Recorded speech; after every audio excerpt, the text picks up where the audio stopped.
지금으로부터 무려 2500년 전의 일입니다. 한 왕이 당대 최고의 현자를 찾아가서 물었죠. 어떻게 하면 전쟁에서 이길 수 있습니까? 그런데 말이죠. 이 현자의 대답이 글쎄요, 왕을 실망시킨 건 물론이고 다음날 바로 그 나라를 떠나버렸다고 합니다.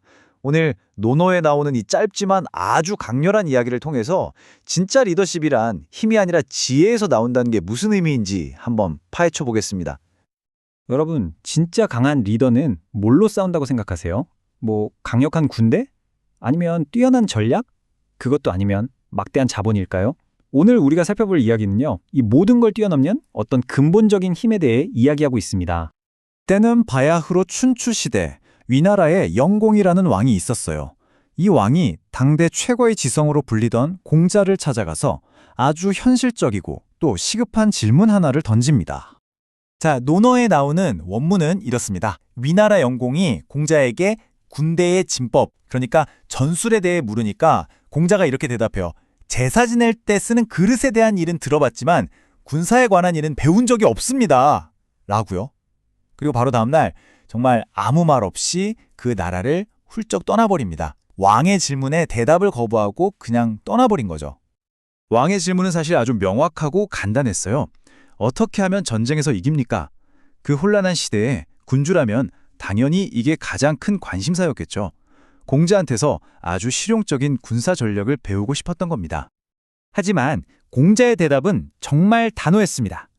군사에 관한 일은 저는 배운 적이 없습니다. 이 한마디는 그냥 모른다는 말이 아니었어요. 왕이 원했던 그 대화 자체를 딱 잘라 거부해버린 거죠. 자, 바로 여기서부터가 진짜 질문의 시작입니다. 여러분 생각은 어떠세요? 공자가 정말로 군사학에 대해 하나도 몰랐을까요? 아니면 이 단호한 거절 속에 뭔가 더 깊고 철학적인 메시지가 숨겨져 있었던 걸까요? 공자는 조두지사, 그러니까 예법과 도덕에 관한 일하고 굴려지사, 군사에 관한 일을 아주 명확하게 구분하고 있어요. 보세요. 왼쪽은 질서와 조화를 통해 사회를 세우는 길이고 오른쪽은 무력으로 갈등을 해결하는 길이죠. 공자는 의도적으로 전자를 택하고 후자를 외면한 겁니다. 이건 단순히 뭘 아느냐 모르느냐의 문제가 아니라 어떤 가치를 선택할 거냐의 문제였던 거죠. 아니, 왜 그랬을까요? 그 중심에는 바로 이 인이라는 개념이 있습니다. 인은 공자 철학의 심장이라고 할 수 있거든요. 사람을 사랑하고 존중하는 마음에서 시작해서 힘이 아니라 덕과 예의로 사회 전체를 다스리는 것. 이게 바로 공자가 꿈꿨던 이상적인 정치의 모습이었기 때문입니다. 근데 여기서 정말 놀라운 점이 뭔지 아세요? 리더십에 대한 이런 통찰이 공자 혼자만의 생각은 아니었다는 겁니다. 거의 비슷한 시기에 지구 반개편 그리스에서도 어떤 철학자가 정확히 똑같은 고민을 하고 있었어요.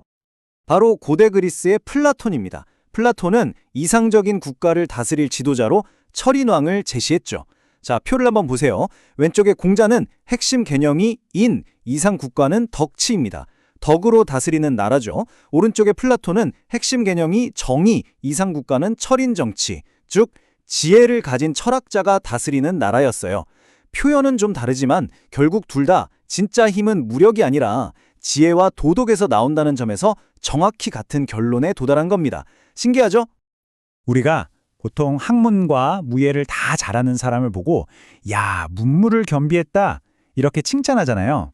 그런데 군사학은 배운 적 없다고 말한 공자의 관점에서 보면 이 문무겸비라는 말의 의미를 좀 다시 생각해 볼 필요가 있습니다. 공자가 생각한 진짜 무, 그러니까 무예라는 건요, 사람을 해치는 기술이 아니에요. 그게 아니라 인의 가치를 지키기 위해서 불의에 맞서는 도덕적인 용기, 그 자체입니다. 다시 말해서 진정한 문무겸비라는 건 지식도 있으면서 동시에 그 지식을 올바른 곳에 쓸 줄 아는 도덕적 의지가 결합된 상태를 말하는 거죠. 이 수천 년 전의 지혜가 오늘날 우리 리더들에게도 똑같은 질문을 던지고 있습니다. 당신은 경쟁자를 이기기 위한 갈등의 기술을 연마하겠습니까? 아니면 사람들을 살리고 함께 성장하는 협력의 기술을 택하겠습니까?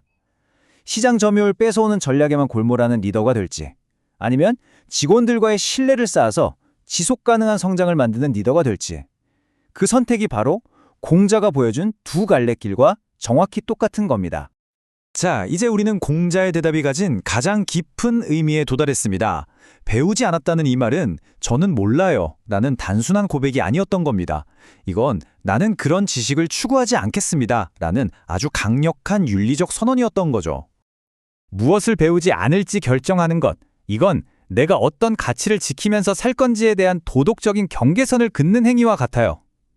때로는 파괴적인 지식, 해로운 기술을 일부러 거부하는 자기 절제, 즉 지혜로운 무지가 오히려 더 높은 차원의 지혜일 수 있다는 정말 놀라운 통찰을 우리에게 주는 겁니다. 이 질문을 여러분께 드리면서 오늘 이야기를 마무리할까 합니다. 정보가 정말 홍수처럼 쏟아지는 시대잖아요. 우리는 마음만 먹으면 무엇든지 배울 수 있습니다. 하지만 공자는 우리에게 거꾸로 묻고 있어요. 당신의 삶을 올바른 방향으로 이끌기 위해서 당신은 무엇을 배우지 않기로 결심하시겠습니까? 바로 그 선택이 당신의 가치와 인생의 방향을 결정하게 될 겁니다.